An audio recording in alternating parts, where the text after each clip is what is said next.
Hello students, welcome again. तो आइए start करते हैं आज अपनी डायमेंशनल एनालिसिस की नेक्स्ट क्लास। और प्यारे बच्चों, इस क्लास में हम क्या करेंगे, प्रॉपर्टीज ऑफ डायमेंशनल एनालिसिस। आप प्रॉपर्टीज ऑफ डायमेंशनल, हमने डायमेंशनल फॉर्मूला कैलकुलेट करना सीख लिया है, ठीक है ना। हमने बहुत सारे इसके ऊपर 2 से 3 क्लास हम बना चुके हैं डायमेंशनल एनालिसिस के ऊपर। कोई भी फॉर्मूला हो, डायमेंशनल फॉर्मूला आप कैलकुलेट कर सकते हो और हमने कैलकुलेट किया भी है। तो आज स्टार्ट करते हैं हम नेक्स्ट इसकी जो डायमेंशनल एनालिसिस की लास्ट क्लास है प्यारे बच्चों, और उसके बाद हम एरर चैप्टर स्टार्ट करने वाले हैं। और एक बात ध्यान रखिए, आपने अगर नेक्स्ट क्लास आपकी एरर होगी, एरर चैप्टर स्टार्ट करने से पहले प्यारे बच्चों आप लॉगरिथम की जो क्लास है, लॉगरिथम और डिफरेंशिएशन मीन्स डेरिवेटिव की क्लास आप जरूर कर लीजिए, अर्थात आपको एरर में दिक्कत हो सकती है समझने में। तो प्यारे बच्चों, हमारे पास में आज हम जो करने जा रहे हैं वो है properties of dimensional analysis. Properties of dimensional analysis मतलब प्रॉपर्टीज क्या है, मतलब इसकी हम क्या करना चाहेंगे। सबसे पहले आज इसमें हम चेक करने जा रहे हैं करेक्टनेस ऑफ इक्वेशन। क्या चेक करेंगे बच्चों? Correctness of an equation. आपके पास में कोई भी इक्वेशंस है, कोई भी लो है, जैसे मैं कहता हूँ मेरे पास f बराबर एम ए है, मेरे पास f बराबर जी m1 m2 by are square है, मेरे पास में v बराबर कोई भी इक्वेशन है s इंटू टी, कोई भी मेरे पास में इक्वेशंस है, वो इक्वेशन करेक्ट है कि इनकरेक्ट है, चेकआउट हमें करनी है करेक्टनेस ऑफ इक्वेशन। तो किसी भी इक्वेशन की करेक्टनेस चेक करने के लिए हम डायमेंशनल एनालिसिस का यूज़ करेंगे, हम डायमेंशनल फॉर्मूले का यूज़ करेंगे प्यारे बच्चों। और दूसरी बात हम इसमें जो पढ़ने जा रहे हैं वो है प्यारे बच्चों, वो है conversion of system of units in another system of unit, ठीक है ना। Conversion of units from one system to other, मतलब आप समझ सकते हो।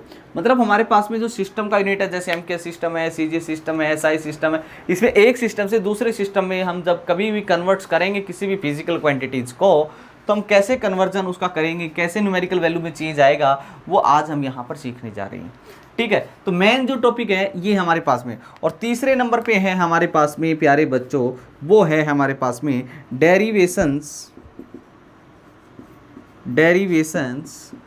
Of some physical quantity. कुछ डिराइव्ड क्वांटिटी हैं हमारे पास में, कुछ फिजिकल क्वांटिटी हैं या कोई फॉर्मूले हैं, ठीक है ना, उनका डेरिवेशंस कैसे करेंगे हम, ठीक है ना, इन the term of fundamental quantity. जैसे सिंपल सी बात है, मेरे पास में F बराबर एम ए है, मेरे को पता है कि कोई भी बॉडी है उसका मास m है, अगर उसके ऊपर फोर्स लगाया जाता है तो फोर्स मास के ऊपर डिपेंड करता है, एक्सेलरेशन के ऊपर डिपेंड करता है। अगर आपको इतना पता है कि इसके ऊपर डिपेंड करता है तो आप फोर्स का क्या फॉर्मूला होगा वो फॉर्मूला हम डिराइव कर सकते हैं। तो आज की क्लास में ये हम सीखेंगे प्यारे बच्चों, करेक्टनेस ऑफ इक्वेशन क्या है, दूसरी बात क्या है, हम कन्वर्जन ऑफ यूनिट सीखेंगे, derivations of some physical quantity, फॉर्मूले in the term of fundamental quantity, यानी कुछ फंडामेंटल क्वांटिटी, यानी कि कुल मिला के कोई भी फॉर्मूला आपको डिराइव करना है और आपको ये पता है कि कौन सी क्वांटिटी किसके ऊपर कैसे डिपेंड कर रही है, किस किस फैक्टर के ऊपर डिपेंड कर रही है, तो आप उसका फॉर्मूला डिराइव कर सकते हो। हाँ, आप जैसे मेरे को पता है कि मेरे पास जी m1 m2 दो मास के बीच लगने वाला ग्रेविटेशनल फोर्स ये होता है। अगर आपके पास में प्यारे बच्चों दो मास हैं, एक मास ये रहा m1, एक मास ये रहा m2, अगर उनको r डिस्टेंस पर रखा गया है तो इन दोनों बीच में फोर्स ऑफ अट्रैक्शन का फॉर्मूला ये है। मेरे को पता है ग्रेविटेशनल फोर्स मास के ऊपर डिपेंड करती है और इनके बीच के सेपरेशन के ऊपर डिपेंड करती है। जी के ऊपर भी, जी एक कांस्टेंट वैल्यू है। हाँ, इस कांस्टेंट वैल्यू का हम पता नहीं लगा सकते हैं, ये लिमिटेशंस होती हैं हमारे पास में, ठीक है ना, इसकी ये क्या है, लिमिटेशंस है। खैर, हम स्टार्ट करते हैं करेक्टनेस ऑफ एन इक्वेशन से और यूनिट कैसे कन्वर्ट की जाती हैं इस तरीके से। चलो हम सबसे पहले करेक्टनेस आप देखते हो, करेक्टनेस ऑफ एन इक्वेशन, ठीक है। वीडियोज को पॉज करके बच्चों नोट जरूर करते चले जाओ इसको। करेक्टनेस कैसे चेक करते हैं, जैसे सिंपल सी बात बताता हूँ आपको। मैं आपसे बोलता हूँ कि मेरे पास में एक फॉर्मूला है F बराबर एम ए, कोई भी इक्वेशन है प्यारे बच्चों, मेरे पास में कोई भी एक इक्वेशन है, ठीक है। कैसे चेक करेंगे, मेरे पास में F is equal to M A है, ठीक है। जो इसमें लेफ्ट हैंड साइड में जो क्वांटिटी है और राइट हैंड साइड में जो भी क्वांटिटी है, अगर ये इक्वेशन सही है तो इनके जो डायमेंशनल फॉर्मूले होंगे प्यारे बच्चों वो इक्वल होंगे, ये बात याद रखोगे। अगर कोई भी इक्वेशन करेक्ट है तो उसकी लेफ्ट हैंड साइड, उसकी कौन सी प्यारे बच्चों, उसके आपको जो लेफ्ट हैंड साइड दी गई है उसका डायमेंशनल फॉर्मूला और जो राइट हैंड साइड आपको दी गई है उसका डायमेंशनल फॉर्मूला आपको सेम मिलेगा, ठीक है ना। तो वो इक्वेशन अगर सेम है, इक्वल है बिल्कुल, तो वो आपकी जो इक्वेशन है वो कैसी है, बिल्कुल आपकी करेक्ट है। अदरवाइज आपकी इक्वेशन कैसी है, वो करेक्ट नहीं आप उसको बोल सकते हो। क्लियर है। अच्छा देखिए, आइए देखते हैं, हम चेकआउट कर लेते हैं इसके बारे में, ठीक है ना। देख, मैं कोई भी इक्वेशन यहाँ पर ले लेता हूँ प्यारे बच्चों, कोई भी इक्वेशन यहाँ पर ले लेते हैं। एक मिनट देखिए आप, ओके, यही ले ली मैंने। तो जैसे अब बराबर है, इसकी अगर हम लेफ्ट हैंड साइड की बात करते हैं प्यारे बच्चों, तो इसकी लेफ्ट हैंड साइड जो आपके पास में वो है फोर्स, क्या है, फोर्स है, ठीक है। और फोर्स का डायमेंशनल फॉर्मूला हमें पता है, mlt की पावर -2, mlt की पावर -2। इसी तरीके से यहाँ पर राइट हैंड साइड ले लेते हैं, राइट हैंड साइड में है मास इंटू एक्सेलरेशन। अब मास का डायमेंशनल फॉर्मूला कैपिटल M होता है, एक्सेलरेशन आपको पता है rate of change of velocity होता है, यानी कि वेलोसिटी बाय टाइम होता है, वेलोसिटी होता है displacement by time, time square, ठीक है ना। डिस्प्लेसमेंट एक लेंथ रहता है प्यारे बच्चों, तो L/t² यानी कि LT की पावर -2, LT की पावर -2, तो यह है हमारे पास में mLT की पावर -2। तो यानी कि लेफ्ट हैंड साइड का डायमेंशनल फॉर्मूला और राइट हैंड साइड का डायमेंशनल फॉर्मूला बिल्कुल करेक्ट, मतलब इक्वल आया है। तो हमारे पास में हम बोल देंगे कि this equation F = ma, this equation is okay. ये बिल्कुल ओके है प्यारे बच्चों, ये इक्वेशन बिल्कुल ही ओके है, बिल्कुल करेक्ट है, इसमें कोई दिक्कत नहीं है। इसमें करेक्ट यानी किसी भी इक्वेशंस की आप करेक्टनेस चेक करने के लिए हमें क्या करना होगा, उस इक्वेशन की लेफ्ट हैंड साइड में जो भी आपको क्वांटिटी है उसका डायमेंशनल फॉर्मूला किसके इक्वल होना चाहिए, dimensional formula of the physical quantity which have placed in right hand side, ठीक है ना। तो आपको ये पता होना चाहिए, ठीक है प्यारे बच्चों। उसके बाद आगे की तरफ बढ़ते हैं, वीडियोस को पॉज करके एक बार इसको जरूर नोट कर लीजिए और चेकआउट करते हैं। जैसे आपसे कोई कह दे कि चेकआउट कीजिए कि कोई भी इक्वेशन मैं आपको दे सकता हूँ, जैसे ये देखिए आप, मैंने कोई इक्वेशन ली है, ये देख, ओके। तो प्यारे बच्चों मैंने कोई इक्वेशन ले ली, ठीक है ना, मैंने कोई भी इक्वेशन ले ली, जैसे कोई भी टाइम पीरियड का फॉर्मूला ले लेता हूँ 2π√, हमें नहीं पता ये एक सिंपल पेंडुलम का जो एक सिंपल पेंडुलम जो होता है उसका टाइम पीरियड का फॉर्मूला है, बट हमें उससे कोई मतलब, हमें इक्वेशन चेक करनी है ठीक है कि नहीं है सबसे पहले। तो सबसे पहले प्यारे बच्चों आपको बताते हैं एल क्या है, यहाँ पर एल है लेंथ, एल क्या है प्यारे बच्चों, एल है लेंथ, जिस the acceleration due to gravity, मतलब एक्सेलरेशन है, 2π कांस्टेंट है, टी क्या है, टाइम पीरियड।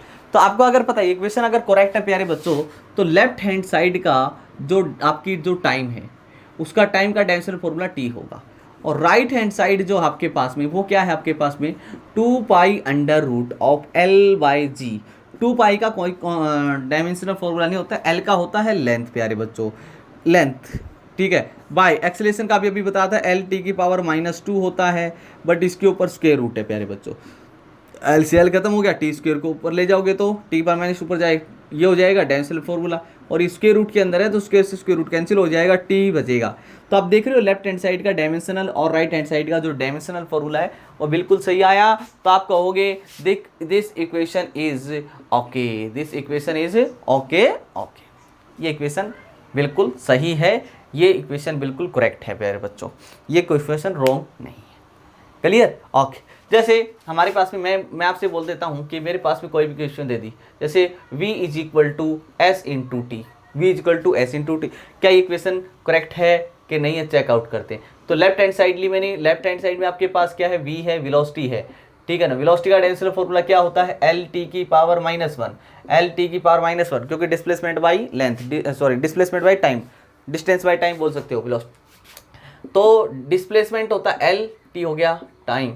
क्या आप ये बताइए, क्या ये लेफ्ट हैंड साइड की जो इक्वेशंस आई है हमारे पास में और राइट हैंड साइड की जो डायमेंशनल फॉर्मूला इक्वल आया, नो।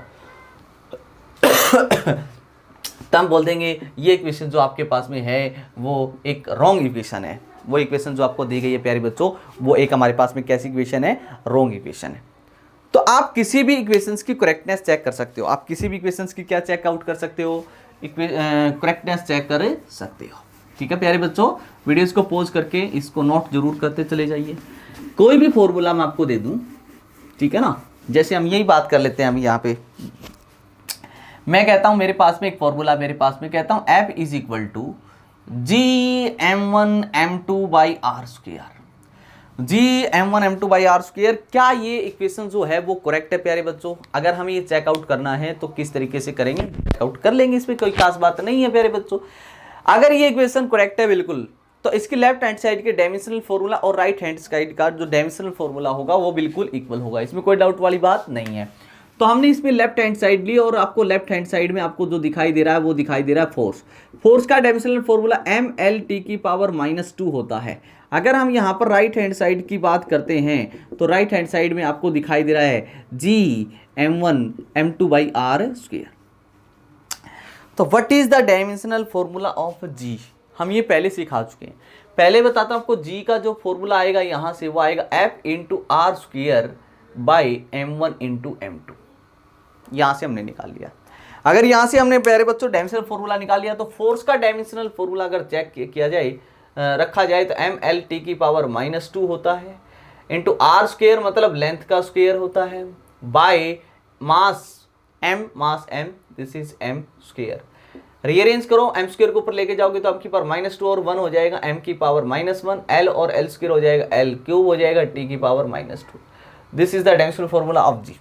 अब यहाँ पर पुट कर देते हैं, यहाँ पर रख देते हैं कितना m⁻⁻1 l³ और t⁻²। This is the dimensional formula of capital G। ये आपके पास में मास है m, ये भी मास है तो m² हो गया, बाय r² मतलब l²। अगर यहाँ पर देखा जाए प्यारे बच्चों तो l² से l² कैंसिल हो गया, एक पावर कम हो जाएगी, दो पावर कम हो जाएगी, m² है m⁻⁻1 है तो एक पावर m⁻1 बचेगा और एक l है t⁻²है। अगर देखा जाए तो आपकी जो लेफ्ट हैंड साइड का डायमेंशनल फॉर्मूला आया था आपके पास में, वही राइट हैंड साइड का डायमेंशनल फॉर्मूला आया था। इसका मतलब ये इक्वेशन बिल्कुल ओके है, करेक्ट है, बिल्कुल इसमें कोई दिक्कत वाली बात नहीं। तो आपका कोई भी फॉर्मूला, कोई भी इक्वेशंस करेक्ट है कि इनकरेक्ट है, उसके चेकिंग आउट के लिए प्यारे बच्चों आपको कुछ नहीं करना। आपकी लेफ्ट हैंड साइड का डायमेंशनल फॉर्मूला और राइट हैंड साइड का जो डायमेंशनल फॉर्मूला है वो क्या होना चाहिए? सेम होना चाहिए। ठीक है ना? वो कैसा होना चाहिए? बिल्कुल सेम होना चाहिए। क्लियर है ना? बिल्कुल ठीक है ना? जैसे और भी ले लो, बहुत सारे ले सकते हैं, कोई भी ले ले। मैं एक एग्जांपल ये ले लेता हूँ। मैं कहता हूँ मेरे पास में s is the displacement is equal to at² दे दिया। क्या इक्वेशन करेक्ट है कि इनकरेक्ट है? चेकआउट कर लेते हैं सर, इसमें क्या खास बात है। जो लेफ्ट हैंड साइड दी हुई है प्यारे बच्चों, लेफ्ट हैंड साइड में आपको डिस्प्लेसमेंट दिया गया। डिस्प्लेसमेंट एक लेंथ होती है जिसका डायमेंशनल फॉर्मूला l बोल सकते हो आप। और आपके पास में जो RHS दे रखी है, राइट हैंड साइड दे रखी है, वो दे रखी है at²। a एक्सेलेरेशन है जिसका डायमेंशनल फॉर्मूला l⁻² होता है। क्योंकि आपका एक्सेलेरेशन क्या होता है? एक्सेलेरेशन होता है वेलोसिटी बटे में टाइम। वेलोसिटी होती है डिस्प्लेसमेंट बाय टाइम, टाइम और टाइम स्क्वायर।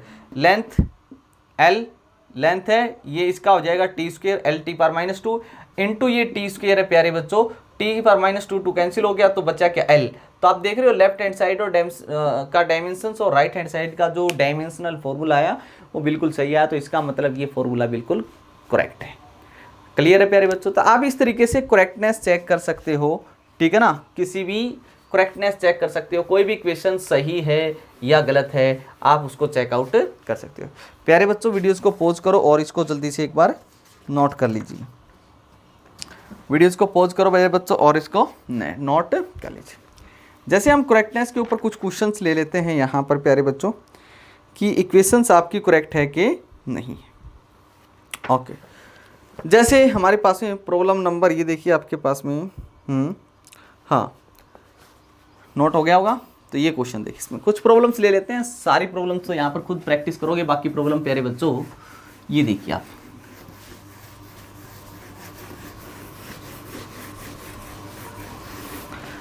अच्छा, तो ये क्वेश्चन देखिए आपके पास में, check the correctness of the relation tau is equal to I alpha. Tau is equal to I into alpha. Okay, क्या इक्वेशन करेक्ट है? बिल्कुल ये चेकआउट करना। Wait tau is the torque acting on the body and I the moment of inertia and I is the angular acceleration. I the angular acceleration. ठीक है, मैं आपको बताता हूँ कि ये होता है आपके पास में टॉर्क है और ये आपको दे रखा है moment of inertia, moment of inertia, और ये होता है आपके पास में एंगुलर एक्सेलरेशन। मैं आपको बता देता हूं टॉर्क का जो फॉर्मूला होता है वो होता है फोर्स इनटू डिस्टेंस, अभी याद रख लो आप, फोर्स इनटू डिस्टेंस, वैसे आर क्रॉस एफ फैक्टर होता है हमारे पास में, ठीक है, बट हमें डेरिवेशंस के लिए इतना ही काफ़ी। आई मोमेंट ऑफ इनर्शिया, जिसका फॉर्मूला होता है M R square, mass into distance का स्क्वायर। अल्फा हमारे पास में एंगुलर एक्सेलेरेशन होता है, तो लीनियर एक्सेलेरेशन का इसके साथ रिलेशन होता है हमारे पास में, that is R into alpha. ए हमारे पास में लीनियर एक्सेलरेशन होता है, जो होता है rate of change of velocity, जिसका डायमेंशनल फॉर्मूला आप जानते हो एल टी की पावर -2 होता है। और यहाँ पर एक डिस्टेंस है प्यारे बच्चों, एक रेडियस होती है, अल्फा आप जानते हो। तो ये इक्वेशन चेकआउट करनी है आपको कि करेक्ट है कि इनकरेक्ट। आपको ये डेटा मैंने आपको दे दिया पहले से, ठीक है, तो आपको चेकआउट करना। चलो चेक करते हैं। तो आप इसमें ले लीजिए लेफ्ट हैंड साइड पहले, और लेफ्ट हैंड साइड आपको दे रखी है टॉर्क। टॉर्क का डायमेंशनल फॉर्मूला क्या होगा? Force into distance. फोर्स का डायमेंशनल फॉर्मूला होता है एम एल टी की पावर -2 इनटू डिस्टेंस, डिस्टेंस होती है लेंथ एल। तो यह आया हमारे पास है प्यारे बच्चों एम एल स्क्वायर टी की power -2। This is the dimensional formula of torque. अब अगर बात करते हैं आर एच एस की, तो राइट हैंड साइड की, तो राइट हैंड साइड में आपको दे रखा है प्यारे बच्चों I into alpha. I moment of inertia होता है, और उसका डायमेंशनल फॉर्मूला यहाँ से मिल जाएगा। एम का डायमेंशनल फॉर्मूला होता है एम, और आर स्क्वायर मतलब डिस्टेंस का स्क्वायर प्यारे बच्चों, तो एल स्क्वायर। अल्फा, अल्फा का डायमेंशनल फॉर्मूला हम यहाँ से निकाल सकते हैं, क्योंकि अल्फा इज इक्वल टू हो जाएगा ए बाई आर, इसका हो जाएगा एल टी की पावर -2 है, बाई आर एक लेंथ है, एल को मार दिया तो टी की पावर -2 बचेगा, यहाँ पर पुट आउट। तो आपको देख रहे हो, आपको लेफ्ट हैंड साइड का डायमेंशनल फॉर्मूला और राइट हैंड साइड का डायमेंशनल फॉर्मूला बिल्कुल इक्वल आया है। तो इसका मतलब ये हुआ प्यारे बच्चों कि आपको ये जो इक्वेशन दे रखी है बिल्कुल ओके है। मैं बोलूँगा ये इक्वेशन आपकी बिल्कुल करेक्ट है, ठीक है ना। तो इस तरीके से हम चेकआउट कर सकते हैं किसी भी फॉर्मूले को, किसी भी रिलेशंस को, कि वो करेक्ट है कि नहीं है प्यारे बच्चों, ठीक है। वीडियोस को पॉज करके इसको नोट कर लीजिए। चलो आइए नेक्स्ट प्रॉब्लम की तरफ बढ़ते हैं। नेक्स्ट क्वेश्चन देखिए प्यारे बच्चों, इसमें क्या आपको दे रखा है। चलो प्यारे बच्चों नेक्स्ट प्रॉब्लम की तरफ हम बढ़ते हैं। नेक्स्ट प्रॉब्लम, कोई भी करेक्टनेस आपको चेक करनी हो तो आप कर सकते हैं, इसमें कोई खास बात नहीं है। जैसे on the basis of dimensional arguments rule out the wrong relations for kinetic energy. आपको कौन सी रिलेशन रॉन्ग है वो चेकआउट करनी। जैसे आपको दे रखे, आपको काइनेटिक एनर्जी, एनर्जी का फॉर्मूला आपको दे रखा है 3/16 mv², एंड एक इक्वेशन और दे रखी है आपको एनर्जी की, काइनेटिक एनर्जी का formula that is half mv² plus ma, ठीक है ना। इनमें से कौन सी इक्वेशन करेक्ट है, कौन सी इनकरेक्ट है, ये आपको चेकआउट करके देना है। आपको दे देंगे सर, इसमें कोई खास बात नहीं है हमारे लिए। देखिए कैसे, हम यहाँ पर बात करते हैं एनर्जी का डायमेंशनल फॉर्मूला वही होता है जो वर्क डन का होता है। वर्क डन होता है फोर्स इनटू डिस्प्लेसमेंट, मतलब एम एल टी की power -2 into displacement. This is the dimensional formula of energy. यानी कि लेफ्ट हैंड साइड का डायमेंशनल फॉर्मूला हो गया हमारे पास में एम एल स्क्वायर टी की पावर -2। अब राइट हैंड साइड की अगर बात करते हैं तो ये देखिए, यहाँ पर जो राइट हैंड साइड है वो है आपके पास 3/16 mv²। 3/16 कांस्टेंट वैल्यू है, डायमेंशन लेस होती है। m का मास हो गया, v का स्क्वायर, v होता है एल टी की पावर -1, बट इसका स्क्वायर दे रखा है आपको, तो m l स्क्वायर टी की पावर -2। तो आप देख रहे हो लेफ्ट हैंड साइड और राइट हैंड साइड का डायमेंशनल फॉर्मूला बिल्कुल सेम आया। इसका मतलब ये जो आपको इक्वेशन दे रखी है प्यारे बच्चों, तो ये इक्वेशन करेक्ट है। ये इक्वेशन आपको बिल्कुल करेक्ट दी हुई है, ठीक है। अब बात करते हैं इसकी। हमें पता है एनर्जी इज इक्वल टू, आपको दे दिया half mv² plus mass into x. ये इक्वेशन अगर तभी करेक्ट मानी जाएगी अगर प्रिंसिपल ऑफ होमोजेनिटी के हिसाब से देखें कि इन दोनों का डायमेंशनल फॉर्मूला सेम होगा, तभी इनको ऐड सब्ट्रैक्ट करेंगे, और इनका जो डायमेंशनल फॉर्मूला होगा एनर्जी का बिल्कुल होना चाहिए, ठीक। पहले देख लेते हैं, यहाँ पर इसका डायमेंशनल फॉर्मूला देखिए, मास इंटू एक्सेलरेशन का। मास इसका होता है एल टी की पावर -2 होता है। अब इसका देखिए आप, मास m, एल वेलोसिटी का एल टी की पावर -1 होता है। बट स्क्वायर था, तो एम में एल स्क्वायर टी की पावर -2। आप देख रहे हो ये दोनों डायमेंशनल बिल्कुल अलग है, डिफरेंट है, और इसको इस इक्वेशन में ऐड किया हुआ है। ऐसा नहीं होता, हम उसी टर्म्स को ऐड कर सकते हैं, सब्ट्रैक्ट कर सकते हैं प्यारे बच्चों, जिनका डायमेंशनल फॉर्मूला सेम होगा। यहाँ पर सेम नहीं है बिल्कुल, ठीक है ना। तो इक्वेशन कैसी हो जाएगी, ये incorrect. This equation is incorrect, याद रखना ये इक्वेशन आपकी इनकरेक्ट है। यही आपका आंसर था। तो प्यारे बच्चों आप चेकआउट कर सकते हो किसी भी इक्वेशन को कि वो इक्वेशंस आपके लिए करेक्ट है या इनकरेक्ट है। वीडियोस को पॉज करके बच्चों नोट जरूर कर लीजिए आप इसको। चलो कुछ एग्जांपल्स और ले लेते हैं, ठीक है ना। कुछ एग्जांपल्स और ले लेते हैं, चेकआउट कर लेते हैं कोई भी इक्वेशन आपको दे रखी है वो करेक्ट है कि इनकरेक्ट है, ठीक है। चलो प्यारे बच्चों और देख लेते हैं कुछ क्वेश्चन इसके ऊपर। Check the correctness of the relation. एक रिलेशन आपको दे रखी है, देखिए जरा कि H is equal to 2 sigma cos theta by R square D G. आपको बता देते हैं H यहां पर जो है वो एक हाइट है, H एक हाइट है यहां पर प्यारे बच्चों, और जो आपको यहां पर सिग्मा दे रखा है वो दे रखा है सरफेस टेंशन, वो दे रखी है सरफेस टेंशन जो होती है फोर्स पर यूनिट लेंथ के इक्वल। उसके बाद आपको theta is the angle of contact. हमें इससे कोई मतलब नहीं है क्योंकि एंगल का जो डायमेंशनल लेंस होता है, ठीक है ना, कांटेक्ट है, छोड़ो इसको। आर हमारे पास में यहाँ पर रेडियस है, आर आपके पास यहाँ पर रेडियस है, डी आपके पास यहाँ पर डेंसिटी है जो मास पर यूनिट वॉल्यूम के इक्वल होती है, g is the acceleration due to gravity, यानी कि एक एक्सेलरेशन है। तो इक्वेशन चेकआउट करनी है कि ये सही है कि गलत है, तो हम इसमें प्यारे बच्चों कर लेंगे, इसमें कोई खास बात नहीं हमारे लिए। सबसे पहले आप देखिए इसकी लेफ्ट हैंड साइड, कौन सी, लेफ्ट हैंड साइड। अगर हम इसकी LHS देखते हैं लेफ्ट हैंड साइड, तो वो आपको दे रखी है H एक लेंथ ही होता है, हाइट एक लेंथ ही होती है प्यारे बच्चों, डायमेंशनल फॉर्मूला L आ गया। अब इसकी हम राइट हैंड साइड देखते हैं तो वो दे रखी है आपको, that is 2 sigma cos theta by R square D G. 2 का कोई डायमेंशनल फॉर्मूला नहीं होता है, सिग्मा सरफेस टेंशन है जो फोर्स पर यूनिट लेंथ होती है, फोर्स पर यूनिट लेंथ लिख लेते हैं एक बार, फोर्स पर यूनिट लेंथ।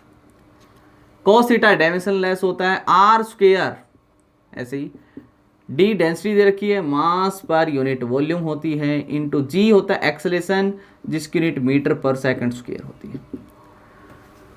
तो प्यारे बच्चों यहां पर देखिए F by R square, M और एम हो जाएगा एम स्क्वायर, एम मीटर है यहाँ पर, सॉरी मास है, यहाँ पर मीटर पर सेकंड स्क्वायर है, यहाँ पर जी ही रख लेता हूँ एक बार, आप कंफ्यूज नहीं होंगे।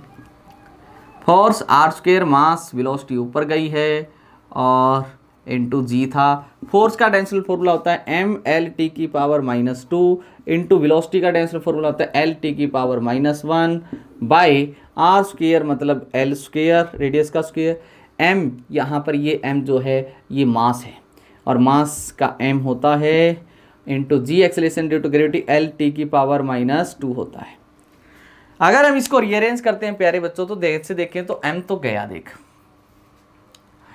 एल और एल स्क्वायर एल क्यूब हो गया, यहाँ पे एल क्यूब हो गया है, ठीक है, L square into L L cube हो गया, ऊपर एल स्क्वायर है तो हमारे पास में नीचे एक एल बचेगा, यानी कि ऊपर देखा जाए तो एल स्क्वायर टी की पावर -3 बचा है, नीचे बच गया एल क्यूब और टी की पावर -2।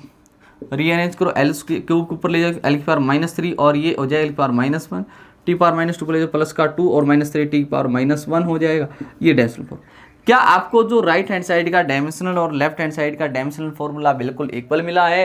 तो आपको इक्वल नहीं मिला है, तो दिस इक्वेशन इज रॉन्ग। तो प्यारे बच्चों आपको घबराने की जरूरत नहीं है, ये जो आपको इक्वेशन दे रखी है ये इक्वेशन आपकी रॉन्ग है, तो यही आपका आंसर हो जाएगा, this is the wrong equation, this is the wrong equation प्यारे बच्चों, हो जाएगा ना। चलो हम आगे की तरफ बढ़ते हैं प्यारे बच्चों, नेक्स्ट प्रॉब्लम की तरफ। वीडियोज़ को पॉज करके एक बार प्यारे बच्चों इसको नोट कर लीजिए। वीडियोज़ को पॉज करके प्यारे बच्चों इसको नोट जरूर कर लीजिए। ओके, तो आप किसी भी फॉर्मूला को चेकआउट कर सकते हो प्यारे बच्चों। पहली बात तो कि वो फॉर्मूला करेक्ट है कि नहीं है। ये तो था करेक्टनेस ऑफ, कितने भी एग्जांपल हम इसके ले सकते हैं, आपको खुद को प्रैक्टिस इसकी आपको करनी पड़ेगी प्यारे बच्चों। अब आपको कोई फॉर्मूला डिराइव करना है, वो कैसे करते हैं, अब इस पे आता है। डेरिवेशन कैसे करोगे आप, डेरिवेशंस ऑफ फॉर्मूले, कोई भी फॉर्मूले हैं आपके पास, उनका डेरिवेशंस कैसे करेंगे वो हमें चेकआउट करना है। सबसे पहला मैं एक क्वेश्चन ले लेता हूं। जैसे मैंने कहा कि कोई भी किसी भी पार्टिकल के ऊपर लगने वाला जो फोर्स है, जो फोर्स है वो डिपेंड कर रहा है, डिपेंड्स अपॉन, पहला मास के ऊपर डिपेंड करता है, दूसरा वो एक्सेलरेशन के ऊपर डिपेंड करता है। मास के ऊपर डिपेंड करता है, एक्सेलरेशन के ऊपर डिपेंड करता है। तो what is the formula of F, तो फॉर्मूला क्या होगा यहाँ पर फोर्स का, हमें वो पता लगाना है। देखिए जरा ध्यान से, मैं आपको बताऊं कि यहाँ पर जो फोर्स है इज, मान लेता हूं वो डायरेक्टली प्रोपोर्शनल है, किसके है, मास के है, एक्सेलरेशन। अब मास कितनी बार रिपीट हो रहा है, मास का क्या डायमेंशनल फॉर्मूला वो मेरे को पता नहीं, मान लेता हूं x। अब एक्सेलरेशन का नहीं पता, मान लेता हूं y। कितना मान लेते हैं, y मान लेते हैं, x y की वैल्यू नहीं पता। तो यहां से प्यारे बच्चों हम क्या करेंगे, अगर इसको डायरेक्टली प्रोपोर्शनल को इक्वल में लेके आएंगे तो एक कांस्टेंट वैल्यू आई हमारे पास में, जो डायमेंशनल लेस होगी। ठीक, अगर ये इक्वेशन करेक्ट है प्यारे बच्चों, तो लेफ्ट हैंड साइड की जो डायमेंशनल है वो राइट साइड का डायमेंशनल फॉर्मूला बिल्कुल सेम मिलेगा। तो हम लेफ्ट हैंड साइड का जो डायमेंशनल फॉर्मूला है वो कितना है, देख लीजिए यहाँ पर, ml t की पावर -2 इज इक्वल टू, के कांस्टेंट वैल्यू है मास m और m की पावर x, एक्सेलरेशन का डायमेंशनल फॉर्मूला l t की पावर -2 और इसकी पावर है y, और इसकी पावर है y। तो यहां पर प्यारे बच्चों हमारे पास में होगा ml t की power -2 is equal to m की पावर x है, और यहां पर l की पावर y है, और t की पावर -2y है। ठीक है ना। अगर ये इक्वेशंस करेक्ट है तो इनके डायमेंशनल फॉर्मूला जो होंगे, जो डायमेंशंस होंगे वो इक्वल होंगे प्यारे बच्चों। डायमेंशनल फॉर्मूला ये हो गया। अब यहाँ पर डायमेंशंस इक्वेट कर देते हैं, यानी कि m की पावर यहाँ पर x है प्यारे बच्चों, और यहाँ पर कितनी है 1 है, तो x वैल्यू मिल गई आपको। यहाँ पर l की जो अगर l की पावर देखा जाए तो y है, और इधर l की पावर 1 है, तो x y दो ही वेरिएबल थे, हमने फाइंड आउट कर ली, या तो इनको इक्वेट कर ले तो भी यही वैल्यू आपको मिलने वाली है। यानी कि जो F का फोर्स है इज इक्वल टू वो है k टाइम्स, क्या है, k टाइम्स ये रहा m की पावर x, m की पावर तो 1 है, पुट करने की जरूरत नहीं है, a की पावर y, a की पावर y वो भी 1 है, रखने की जरूरत नहीं है। बट इत्तेफाक से यहाँ पर k की वैल्यू 1 होती है प्यारे बच्चों, आपको बता देता हूँ। इसलिए फोर्स का फॉर्मूला होता है mass into acceleration, mass into, खैर हमें यही हमारे पास में लिमिटेशंस कि हम इस कांस्टेंट वैल्यू को फाइंड आउट नहीं कर सकते हैं, हम अदरवाइज किसी भी फॉर्मूले को डिराइव भी कर सकते हैं। क्या मेरी बात क्लियर है प्यारे बच्चों? ठीक है, जैसे मैं आपसे बोलता हूँ, वीडियोज को पॉज करके आप इसको नोट कर सकते हो, और क्वेश्चन हम ले लेते हैं। जैसे मैं कहता हूँ मेरे पास में मान लो हमारे पास में एक सिंपल पेंडुलम जो होता है ना प्यारे बच्चों, क्या होता है, सिंपल पेंडुलम। सिंपल पेंडुलम क्या है, हमारे पास में एक धागे से एक बॉब को लटका दिया जाता है, नीचे एक पत्थर को लटका देते हैं, और वो लटका हुआ ऐसे थोड़ा सा डिस्प्लेस करके छोड़ देते हैं, तो सिंपल पेंडुलम ऐसे ऐसे होता है। घड़ी के नीचे होता है ना सिंपल पेंडुलम, ऐसे ऐसे ऑसिलेट करता है, यहाँ से छोड़ा गया वापिस आया। तो उसका टाइम पीरियड क्या होता है, अगर इस रस्सी की लेंथ l है, नीचे मास m लटका रखा है, acceleration due to gravity g है, तो वैसे उसका टाइम पीरियड क्या होता है हमें पता है। वो टाइम पीरियड जो है वो किस बात पे डिपेंड करता है, मैं कहता हूँ वो डिपेंड करता है पहले l, लेंथ ऑफ पेंडुलम। ये रस्सी थी, मास लटकाया हुआ था m, लेंथ l थी, इसको यहाँ से अगर रिलीज कर दिया जाएगा तो ऐसे जाएगा और यहाँ पर जाके वापस फिर आएगा। टाइम पीरियड लेंथ के ऊपर डिपेंड करता है प्यारे बच्चों, और वो करता है जी पे। जी क्या है यहाँ पर, acceleration due to gravity. Acceleration due to gravity. इन दो फैक्टर्स पे डिपेंड करता है इसका टाइम पीरियड। तो what is the formula of time period, ये हमें निकालना है। निकाल लेंगे प्यारे बच्चों, इसमें कोई खास बात नहीं, जरा ध्यान से देखिए। मान लेता हूं कि आपका टाइम पीरियड जो है इज डायरेक्टली प्रोपोर्शनल टू क्या है, किस पे डिपेंड करता है, लेंथ पे करता है, जी पे करता है। अब लेंथ के डायमेंशंस क्या होंगे, मैं एक्स मान लेता हूं, जी के क्या होंगे, वाई मान लेते हैं, हमें एक्स वाई की वैल्यू निकालें। और आपको पता है इक्वल में कन्वर्ट करोगे तो कांस्टेंट वैल्यू के आएगी, और वो कांस्टेंट वैल्यू मेरे को पता है, इसलिए के यहाँ पर के ही मान लेते हैं, एल की पावर एक्स, जी की पावर वाई। यहाँ पर टाइम का डायमेंशन फॉर्मूला टी होता है, के का कोई डायमेंशन लेस होता है, एल एक लेंथ होता है, एल की पावर कितनी है, एक्स है, जी होता है एक्सेलरेशन जिसका डायमेंशन फॉर्मूला एल टी की पावर -2, इसकी पावर वाई दे रखी है आपको। तो time period T is equal to L की पावर एक्स, ओके, एल की पावर एक्स और एल की पावर वाई। यहाँ पर देखिए एल की पावर वाई, टी की पावर -2y। सोल्व करेंगे तो t is equal to L की पावर सेम है तो जुड़ जाएंगी, x प्लस वाई हो जाएगा, और t की पावर -2y होगा। तो इनके डायमेंशंस होंगे बिल्कुल सेम होंगे। तो प्यारे बच्चों अगर यहाँ पर ध्यान से देखा जाए तो यहाँ पर l है, यहाँ पर l है ही नहीं। रियलिटी में यहाँ पर l नहीं होने का मतलब है l की पावर 0। इक्वेट करते हैं तो x plus Y is equal to 0, मतलब x की वैल्यू जो होगी वो -y के इक्वल होगी। दूसरी बात टाइम के डायमेंशंस, यहाँ पर टाइम के डायमेंशंस हैं -2y और यहाँ पर है 1, तो y की वैल्यू -1/2 आ गई है। यहाँ पर अगर पुट करते हैं तो x की वैल्यू -y की वैल्यू -1/2, तो x की वैल्यू आई 1/2। एक्स वाई की वैल्यू हमारे पास में आ चुकी है प्यारे बच्चों। अगर हम देखें तो अब अपना जो फॉर्मूला होगा टाइम पीरियड का वो क्या होगा प्यारे बच्चों, वो होगा इसमें पुट कर देंगे बस के एल की पावर एक्स की वैल्यू कितनी आई है 1/2, 1/2 का मतलब अंडर रूट इंटू जी की पावर कितनी है -1/2। तो time period is equal to k into under root of l by, इसको नीचे ले जाओगे जी की पावर 1/2 मतलब अंडर रूट, यानी कि k into under root of l by g. अब इस के की वैल्यू को हम नहीं बता सकते आपको क्या है, यही इसकी लिमिटेशन है, यही कमी है प्यारे बच्चों बस, ठीक है ना। बट मेरे को पता है इसके की वैल्यू क्या है, वो है 2π। तो मैं यहाँ पर लिख रहा हूँ, वैसे टाइम पीरियड का फॉर्मूला होता है 2π under root l by g. Otherwise हम इसका फॉर्मूला जो कांस्टेंट वैल्यू है, कांस्टेंट जो टर्म है उसको पता नहीं कर सकते कितनी होगी, ठीक है। आई होप कि आपको ये अच्छी तरीके से समझ में आया होगा। तो प्यारे बच्चों वीडियोस को पॉज करो और इसको जल्दी से नोट कर लो। नेक्स्ट और क्वेश्चन ले लेते हैं इसके ऊपर। कोई भी इक्वेशन से डिराइव करनी मेरे को कर सकते हैं, इसमें क्या खास बात है, कोई भी इक्वेशन डिराइव करनी प्यारे बच्चों हम कर सकते हैं। कोई फॉर्मूला है वो डिराइव, कुछ कमियां भी हैं आपको खुद पढ़ लेनी है, ध्यान से देखेंगे।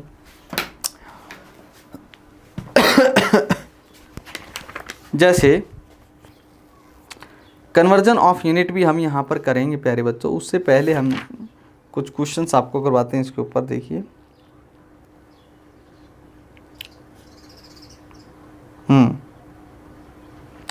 एक A small spherical ball of radius r falls with velocity v through a liquid having coefficient of viscosity eta है। Find the viscous drag f on wall। तो इसके ऊपर कितना विस्कस ड्रैग आपको लगेगा, एस्केप स्पीड का फॉर्मूला क्या होगा, ये क्या होगा, वो होगा। मैं आपको एक बात बताता हूँ, बिल्कुल सिंपल सी प्यारे बच्चों समझ लो आप। पहली बात तो क्या है आपके पास में यूनिट जो आप पढ़ रहे हो, यूनिट एंड मेजरमेंट जो चैप्टर आप पढ़ रहे हो, जो डायमेंशनल एनालिसिस पढ़ रहे हो, या आप एरर जो चैप्टर पढ़ोगे, पूरा का पूरा चैप्टर मैं कहता हूँ हमें तब पढ़ना चाहिए जब आप 11th 12th टॉपिक कर चुके हो, मतलब आप 12th पास आउट हो, तभी इसका करने का फायदा होता है। तभी क्यों, क्योंकि हमें सभी फॉर्मूलेज पता होते हैं, हम किसका डायमेंशन निकालना है, परसेंटेज एरर क्या, हाँ एरर निकालने हैं, किसका वो एरर निकालो, फ्रैक्शन एरर, परसेंटेज एरर, तो आपको फॉर्मूले पता होंगे तभी आप निकाल पाओगे। अदरवाइज हमें पहले आपको फॉर्मूले बताने पड़ रहे हैं तब आप उसको सोल्व कर रहे हो, ठीक है ना। बट हमें हाँ इनका लॉजिक पता होना चाहिए, कॉन्सेप्ट पता होना चाहिए कि कैसे हम फॉर्मूले डिराइव करेंगे, ठीक है प्यारे बच्चों। तो हम कोई फॉर्मूला डिराइव कर सकते हैं, आपको दें तो बहुत सारे क्वेश्चन हैं हमारे पास में, कर सकते हैं, ठीक है ना। तो टाइम को वेस्ट नहीं करते हुए थोड़ा सा आगे की तरफ बढ़ते हैं हम, ठीक है ना। हमारे पास में कुछ क्वेश्चंस यहाँ पर भी बनते हैं। मैं आपको बताता हूँ कुछ सिस्टम ऑफ यूनिट्स के बारे में, आज ख़त्म ही कर देते हैं सिस्टम ऑफ यूनिट्स के बारे में। जैसे आपने पढ़ा होगा, तो आपने पढ़ा है सबसे पहले, जैसे एक पढ़ा CGS सिस्टम, एक पढ़ा हमने सीजे सिस्टम, आपने सीजे सिस्टम पढ़ा है, आपने एफपीएस सिस्टम पढ़ा है जो हमारा कोई काम का नहीं, आपने एमकेएस सिस्टम पढ़ा है, आपने एसआई सिस्टम पढ़ा है। इसमें कुछ नहीं, हमारे पास में कुछ बेसिक फंडामेंटल क्वांटिटी होती थी, आपको पता है, मास, लेंथ और जैसे टाइम होती थी। सीजे सिस्टम में मास को ग्राम में मेजर किया जाएगा, लेंथ को सेंटीमीटर मेजर किया जाता है और टाइम को सेकंड में मेजर किया जाता है। यहीं से आया सी, सेंटीमीटर, ग्राम, सेकंड। आपको पता है सीजे सिस्टम में जो आपकी बेसिक जो फंडामेंटल क्वांटिटी है मास, उसको हम ग्राम में मेजर करते हैं और आपकी जो लेंथ होती है उसको हम किस में, सेंटीमीटर में, और टाइम को सेकंड में मेजर करते हैं। आपको याद होना चाहिए। दूसरी बात क्या है इसमें, एफपीएस में, इसमें हम जो मास होता है उसको पौंड में मापते हैं। किस में मापते हैं, पौंड में मापते हैं प्यारे बच्चों। और जो लेंथ होती है उसको फुट में मापते हैं प्यारे बच्चों। और टाइम को किस में मापते हैं, इसमें भी हम सेकंड में ही मापते हैं। ठीक है, बहुत कम यूज़ करने वाला सिस्टम। एमकेएस में हम जो मास मापते हैं वो किलोग्राम में मापते हैं, लेंथ मापते हैं वो एम फॉर मीटर में मापते हैं, टाइम मापते हैं वो सेकंड में मापते हैं। ये आपको पता होना चाहिए। MKS system, M for mass, K for kilogram, S for second. अब तीनों इस सिस्टम में टाइम को सेकंड में मेजर किया जाता है। ठीक है ना, ये आपको बताना चाहिए। अगला अपने पास में होता है एसआई सिस्टम, यानी कि इंटरनेशनल सिस्टम। इंटरनेशनल सिस्टम ये एक ऐसा सिस्टम है जिसमें हम किसी फिजिकल क्वांटिटी, जैसे हमारे पास में फोर्स होता है, फोर्स का टेंशन फॉर्मूला न्यूटन यूज़ किया जाता है। इलेक्ट्रिक पोटेंशियल जो होता है उसका जो यूनिट होता है वो वोल्ट यूज़ किया जाता है। ये ऐसा यूनिट है सारी जो इंटरनेशनली एक्सेप्टेड है, सभी कंट्रीज़ के द्वारा इंटरनेशनली एक्सेप्टेड है कि फोर्स की यूनिट न्यूटन ही लेंगे हम एसआई सिस्टम में, इंटरनेशनली। ठीक है ना। तो एसआई सिस्टम में बात करते हैं, एक होता है एसआई सिस्टम में अगर हम बात करते हैं लेंथ की, तो लेंथ को हम मीटर मेजर करते हैं। इसमें अगर हम मास को मेजर करते हैं वो किलोग्राम में मेजर करते हैं। अगर हम टाइम की बात करते हैं तो सेकंड में मेजर करते हैं। जैसे हमारे पास में एसआई सिस्टम में फोर्स की यूनिट ये होती है, वो होती है। तो ये सिस्टम होते हैं कुछ हमारे पास में। क्लियर है प्यारे बच्चों? ठीक, चलो आगे की तरफ बढ़ते हैं थोड़ा सा। इसको वीडियोस को पॉज करके इसको नोट कर लो प्यारे बच्चों।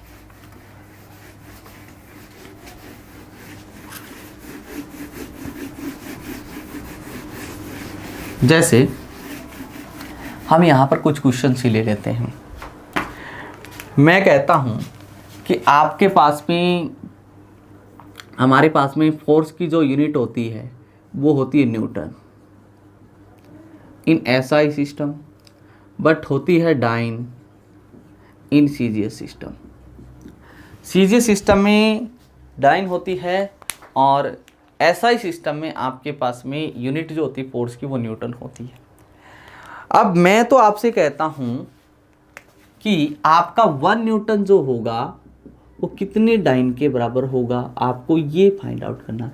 यानी कि एक सिस्टम ऑफ यूनिट, किसी भी फिजिकल क्वांटिटी जैसे फोर्स की एक यूनिट को दूसरी फिजिकल क्वांटिटीज़ में कन्वर्ट करना, तो सिस्टम ऑफ यूनिट चेंज होता है, तो उसमें जो एक न्यूमेरिकल वैल्यू चेंज होगी वो कितनी होगी। अब सिंपल सी बात करता हूँ मैं, हमारे पास में अगर कहता हूँ 1 kg किसके बराबर होगा, कितने ग्राम के इक्वल होगा, तो आप बोलोगे 1000 के बराबर होगा। तो आपको यूनिट चेंज करी, सिस्टम चेंज किया, किलोग्राम एसआई सिस्टम में, ग्राम जो होता है सीजीएस में होता है। आप यानी कि एक एमके सिस्टम से एक सीजीएस सिस्टम में गए हो, तो आपकी जो न्यूमेरिकल वैल्यू है 1 से 1000 हो गई, चेंज हो गई। यानी कि यहाँ पर कौन सा प्रिंसिपल यूज हो रहा कि आपके पास में कोई भी एक क्वांटिटी होती है, कोई भी एक क्वांटिटी होती है प्यारे बच्चों। क्वांटिटी जो होती है हमारे पास में कांस्टेंट रहती है, चाहे किसी भी सिस्टम में देख लीजिए। कांस्टेंट क्वांटिटी का फॉर्मूला होता है एन यू हमेशा कांस्टेंट होता है, ये मैं आपको पढ़ा चुका हूँ, न्यूमेरिकल वैल्यू इनटू यूनिट, है ना। मतलब इसमें जो होगा वो n1 u1 is equal to n2 u2 होगा। u1 और u2 दो यूनिट्स हैं हमारे पास में किसी फिजिकल क्वांटिटीज़ की अदर अलग अलग सिस्टम में, और n1 और n2 उनकी न्यूमेरिकल वैल्यू। जैसे मैं आपको बताता हूँ, मैं कहता हूँ कि मैंने क्या 1 kg इज इक्वल टू जैसे 10⁻³ ग्राम्स लिखा प्यारे बच्चों। मैंने ये u1 है, ये u2 है, ये चेंज किया है, u1 से u2 चेंज किया है, तो आपकी न्यूमेरिकल वैल्यू भी चेंज हुई है प्यारे बच्चों। तो यहां पर ऐसे ही क्वेश्चन मैंने यहां पर लिया हुआ है, यहां पर भी मैंने ऐसे ही क्वेश्चन लिया हुआ है कि आपके पास में जो फोर्स की यूनिट होती है न्यूटन, उसको डाइन में कन्वर्ट करना है, तो किसके इक्वल होगा? मतलब आपको देखिए न्यूटन को डाइन में कन्वर्ट करना है, डाइन कन्वर्ट करना है न्यूटन में, सॉरी आपको न्यूटन को कन्वर्ट करना है प्यारे बच्चों डाइन में। कर देंगे, इसमें कोई खास बात नहीं, हम कन्वर्ट इसको कर लेंगे आसानी से। कैसे? एक मिनट बच्चों, मैं कैमरे को चार्जिंग में लगा देता हूँ।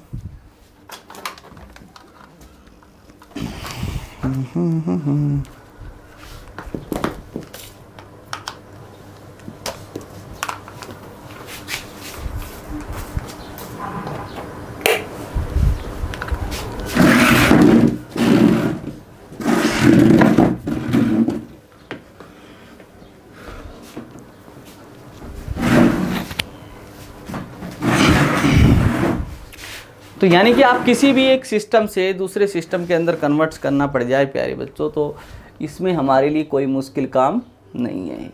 एक मिनट प्यारे बच्चों, बैटरी लो हो चुकी है कैमरे की, तो मैं एक बार चार्जिंग में लगा देता हूँ इसको, और चार्जिंग में लग चुका है और हम पढ़ाने के लिए तैयार हो चुके हैं। ठीक है ना, थोड़ी सी दिक्कत आपको होगी, अब देखिए। ठीक है प्यारे बच्चों, तो अब हम आपको बता रहे थे वो क्या है कि कैसे कन्वर्ट किया जाए, न्यूटन से डाइन में कन्वर्ट करना है। पता है ये 1 न्यूटन है, अब कितने डाइन में होगा वो कन्वर्ट करना है। मेरे को पता N1 U1 is equal to N2 U2,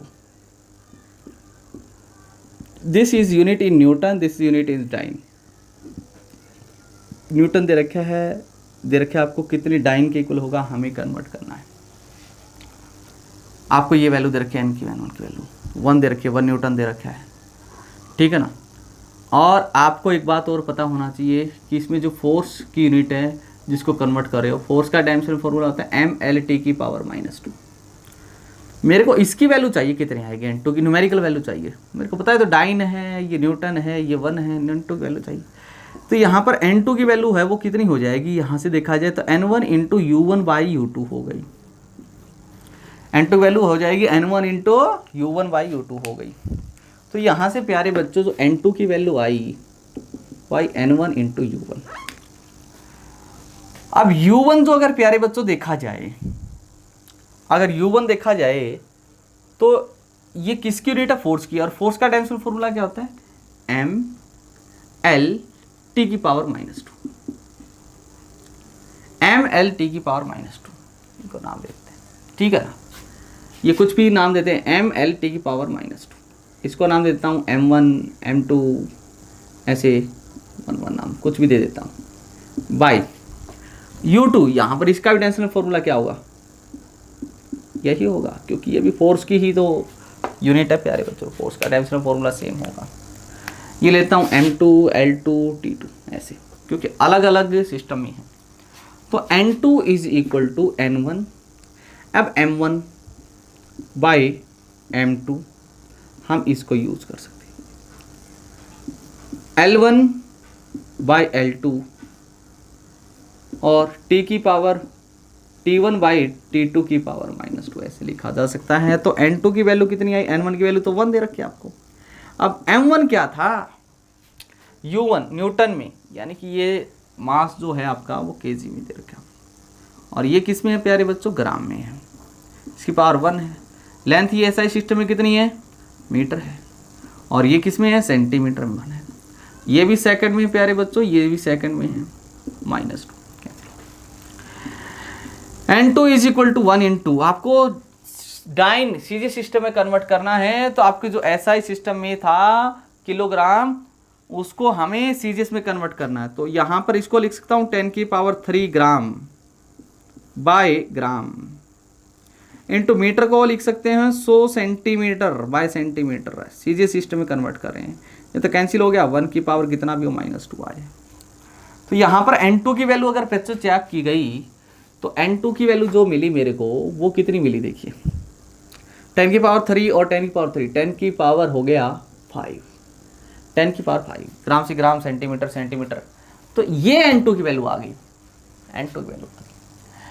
मेरा कहने का मतलब था यानी कि 1 newton is equal to 1, n1 की वैल्यू n दे रखी है, यूनिट दे रखी थी, जैसे इसमें अगर फॉर्मूले पुट किया जाए, देखिए आप n1 की वैल्यू दे रखी 1, ये थी Newton is equal to n2 की वैल्यू 10 टू पावर 5 और ये है डाइन में, तो 1 newton is equal to 10 to power 5 dyne हो जाएगा प्यारे बच्चों। 1 newton is equal to 10 to power 5 dyne हो गया। तो आप इस तरीके से सिस्टम ऑफ यूनिट्स को भी कन्वर्ट कर सकते हो, इसमें कोई खास बात नहीं। वीडियोस को पॉज करो और इसको नोट कर लो। फिर से मैं आपको एक बार रिपीट कर देता हूं, ध्यान से देखो इस क्वेश्चन को, ठीक है ना। हमें यहाँ पर अच्छी तरीके से यहाँ पर कन्वर्जन आनी चाहिए बच्चों। देखिए ध्यान से, जैसे मैंने आपको बोला है, और क्वेश्चन ले लेते हैं। मैं बोल रहा हूँ कि आपको डेंसिटी दे रखी है, किसी भी चीज़ की डेंसिटी आपको दे दी जाती है, रो इज इक्वल टू 10 की पावर 3 kg पर क्यूब मीटर, ये दे दी जाती है। ऐसा ही सिस्टम में है, इसको कन्वर्ट्स करना है इनटू CGS सिस्टम, तो CGS सिस्टम के अंदर कन्वर्ट करना है, तो कर लेंगे। इसमें क्या खास बात है CGS सिस्टम में, as we know that N1 U1 is equal to N2 U2। ये मान लो आपका कौन सा है SI सिस्टम, और ये आपका कौन सा है CGS सिस्टम। जैसे आपको N1 की वैल्यू आपको दे रखी है 10 की पावर 3, यूनिट दे रखी है आपको इसमें kg पर क्यूब मीटर। अब N2 की वैल्यू क्या आएगी मेरे को पता नहीं, बट यूनिट यहां पर जो CGS यूनिट हो जाएगी वो क्या हो जाएगी आपको पता है, वो आपको ऑटोमेटिक पता लग जाएगी। क्या मैं बता देता हूं आपको, अभी kg की जगह कितना रखना है, ग्राम पर क्यूब सेंटीमीटर। ये उससे पहले आपको N2 की वैल्यू निकालनी, इसमें क्या खास बात। यहां से देखा गया N2 की वैल्यू जो होगी प्यारे बच्चों, वो होगी N1 into U1 by U2। मतलब जो आपकी यूनिट है उसका डायमेंशनल फॉर्मूला क्या होगा, यहां पर देखा जाए तो इसका डायमेंशनल होगा, डेंसिटी का होता है kg, मास पर यूनिट वॉल्यूम, मास पर यूनिट L क्यूब, यानी कि mL की पावर -3।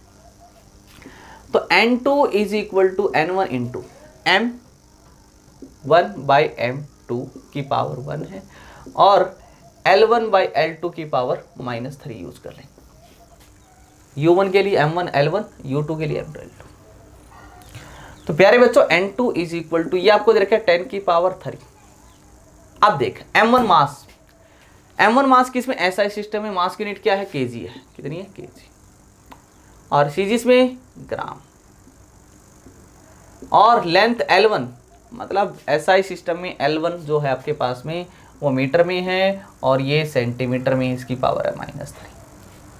तो N2 की वैल्यू जो मिली वो मिली 10 की पावर 3 इंटू, आपको CGS में चाहिए, CGS में कन्वर्ट कर लो, इसको लिख सकता हूँ 10 की पावर 3 ग्राम बाई ग्राम है।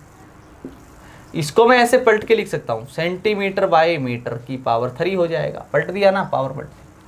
अब मीटर को यहाँ पर लिखेंगे 100 सेंटीमीटर, सेंटीमीटर सेंटीमीटर, ग्राम से ग्राम गया, यानी कि 10 की पावर 3 इंटू कितना है, ये 10 की पावर 3 है, इंटू 1 बाई 10 की पावर 2 की पावर 3 करोगे तो 10 की पावर 6, कैंसिल हो गया, 1 आया। मतलब डेंसिटी इज इक्वल टू, जो आपको मिला 10 की पावर 3 kg पर क्यूब मीटर जो मिला है, क्या उसको मैं 1 ग्राम पर क्यूब सेंटीमीटर लिख सकता हूँ, यस। तो आपने SI सिस्टम से CGS सिस्टम में कन्वर्ट कर दिया, ठीक है ना प्यारे बच्चों। तो कर सकते हैं, इसमें कोई खास बात थोड़ी है, ठीक है। नेक्स्ट ले लेते हैं, वीडियोस को पॉज करो बच्चों और इसको नोट कर दो।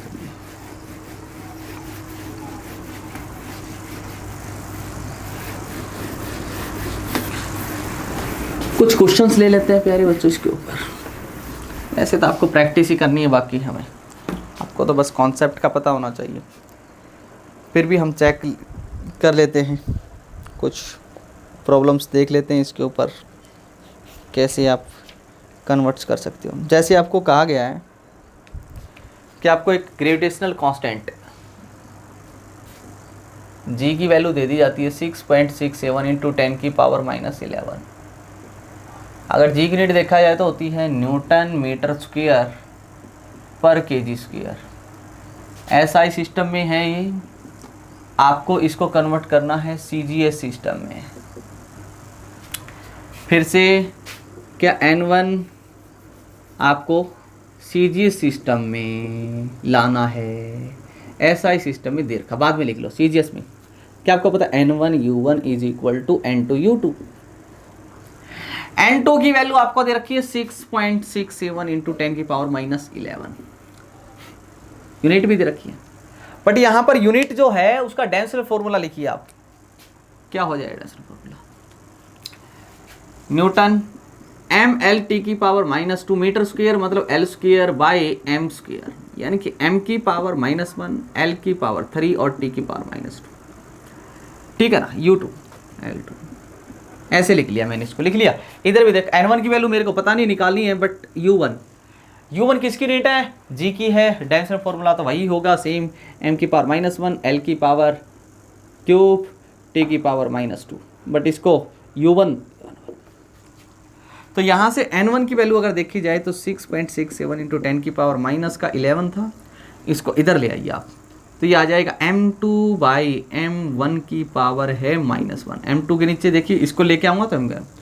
इसी तरीके से L2 बाई L1 को इधर ले आई, क्यूब थी पावर तो क्यूब हो गया। इसी तरीके से T2 बाई T1 की पावर -2। इस तरीके से आप कन्वर्ट करोगे प्यारे बच्चों, ठीक है ना। आपको इसमें क्लियरिटी आएगी बिल्कुल अच्छी तरीके से, इसमें कोई खास बात नहीं है। तो N1 की वैल्यू जो आई हमारे पास में वो आ गई 6.67 इंटू 10 की पावर -11। किस पे कन्वर्ट करना आपको, एसआई में तो दे रखा है, सीजीएस में कन्वर्ट करना है। ये किस में है, एसआई में, M2 एसआई में, ये एसआई में है केजी बाय ग्राम -1 मीटर सेंटीमीटर 3 सेकंड, ये भी सेकंड, ये तो कैंसिल होना है, इसमें कोई खास बात नहीं, 1 वैल्यू है, छोड़ो इसको बेकार की बात। तो प्यारे बच्चों जो N1 की वैल्यू आई हमारे पास में वो आई 6.67 इंटू 10 की पावर -11 इंटू, किसको हम ग्राम बाई केजी लिख सकते हैं, कि -1 है ना, पलट जाएगा ये, ग्राम बाई केजी, और केजी को लिख सकते हैं इतना, पावर 1 हो जाएगा। क्लियर है ना। मीटर को 100 सेंटीमीटर लिख सकता हूँ, 10 की पावर 2 सेंटीमीटर बाई सेंटीमीटर, और इसकी पावर है 3, उसको छोड़ दो, कोई जरूरत नहीं। तो N1 is equal to 6.67 into 10 की पावर -11 इंटू ग्राम से ग्राम 10 की पावर 3 बचा नीचे, और ये 10 की पावर 2 की पावर 3, 10 की पावर 6, 10 की पावर 3 बचा फाइनली। यहाँ पर 3 ऐड करोगे तो ये आएगा 6.67 इंटू 10 की पावर 3 ऐड करोगे तो -8। ये N1 की वैल्यू आपको मिल चुकी। यानी कि सीजीएस सिस्टम में जो जी की वैल्यू होगी प्यारे बच्चों, सीजीएस सिस्टम में जो जी की वैल्यू होगी प्यारे बच्चों, वो होगी हमारे पास में 6.67 इंटू 10 की पावर -8। यूनिट चिपका दो डाइन, सीजीएस सिस्टम में square centimetre per gram square, this is the value of capital G in CGS system. तो इस तरीके से आप यूनिट्स को भी कन्वर्ट कर सकते हो प्यारे बच्चों। और क्वेश्चन भी आप ले सकते हो, इसमें बात कोई खास बात नहीं है। जैसे नेक्स्ट क्वेश्चन ले लेते हैं, आपको अच्छी फील इसमें रहेगी मेरे बच्चों। नेक्स्ट प्रॉब्लम, वीडियो को पॉज करो बच्चों और इसको जल्दी से नोट कर लीजिए। नेक्स्ट को एक क्वेश्चन और आपको दे रखा है,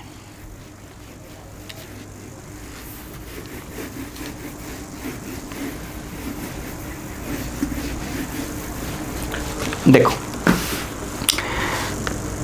find the value of Stefan's constant is sigma is equal to 5.67 into 10 to power -8 joule per second per metre square, और केल्विन की पावर देखा -4। इसको आप find the value in CG system, तो आपको सीजी सिस्टम में वैल्यू निकालनी।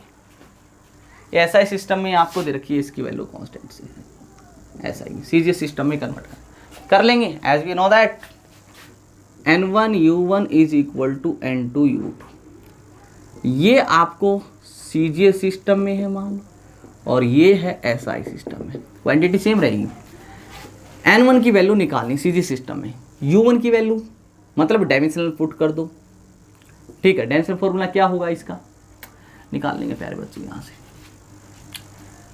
Joule, क्या बोलो, जूल। जूल किसकी यूनिट होती है, एनर्जी की। एनर्जी की बोल सकते हो या वर्क डन की बोल सकते हो, ये वर्क डन है, इनटू S की पावर -1 सेकेंड, टाइम की पावर -1 है, मीटर L की पावर -2 है, टेम्परेचर K की पावर -4 ही रख लेते हैं। वर्क डन होता है फोर्स इंटू डिस्प्लेसमेंट, यानी कि mL² T की पावर -2 इंटू है L की पावर -2, T की पावर -1, K की पावर -4। तो यानी कि mL गायब, T पावर -2, और ये हो जाए T की पावर -3, mL तो गायब हो गया, T की पावर -3, K की power -4। This is the dimensional formula of this, यानी कि m1 T की पावर -3 और K1 की power -4 is equal to N2। SI system में N2 न्यूमेरिकल जो वैल्यू दे रखी है आपको क्वांटिटी की, वो कितनी दे रखी है, ये रही। तो ये 5.67 इंटू 10 की पावर -8। डायमेंशनल फॉर्मूला होता है m T की पावर -3, K की पावर -2। तो N1 की वैल्यू यहाँ से हो जाएगी 5.67 इंटू 10 की पावर -8। इसको इधर ले जाओ उसके नीचे, तो ये हो जाएगा m2/m1 की पावर 1 है, T2 की पावर -3, T1 की पावर इधर लेकर -3, ये -3 हो गया। इसी तरीके से K2/K1 की पावर -4, ठीक है ना। टेम्परेचर को केल्विन में ही मेजर करेंगे प्यारे बच्चों, ठीक है ना। तो ये भी केल्विन में, केल्विन में छोड़ ही दो उसको, तो आप सेम है। N1 की वैल्यू 5.67 इंटू 10 की power -8 into mass m2 SI system में, सीजीएस में कन्वर्ट करना है। तो ये तो था केजी में, और ये है हमारे पास में ग्राम में। T1 ऊपर ले जाओ, ठीक है ना। टाइम, अरे टाइम सेकंड खत्म हो जाएगी, छोड़ो बकवास है ये वैल्यू तो। और ये भी 1 हो जाएगी 3 मिनट, यहाँ पर बात अटकी है। तो N1 की वैल्यू आ जाएगी 5.67 इंटू 10 की पावर -8। सीजीएस में कन्वर्ट करना है इसको ग्राम में, तो 10 की पावर 3 ग्राम बाई ग्राम, ठीक, कैंसिल हो गया। 10 की पावर 3 से मल्टीप्लाई करोगे तो ये आएगा 5.67 इंटू 10 की पावर -8 और +3 -5। तो प्यारे बच्चों ये आपके पास में आंसर हो गया आपका, ठीक है ना, -5। और यूनिट आप देख सकते हो, एनर्जी की जो यूनिट आ गई वो क्या हो जाएगी हमारे पास में, इसको लिख दो बस इसमें। तो N1 की वैल्यू यहाँ पुट कर देंगे हम, तो आपको सिग्मा की वैल्यू जो मिली है वो मिलेगी 5.67 इंटू 10 की पावर -5।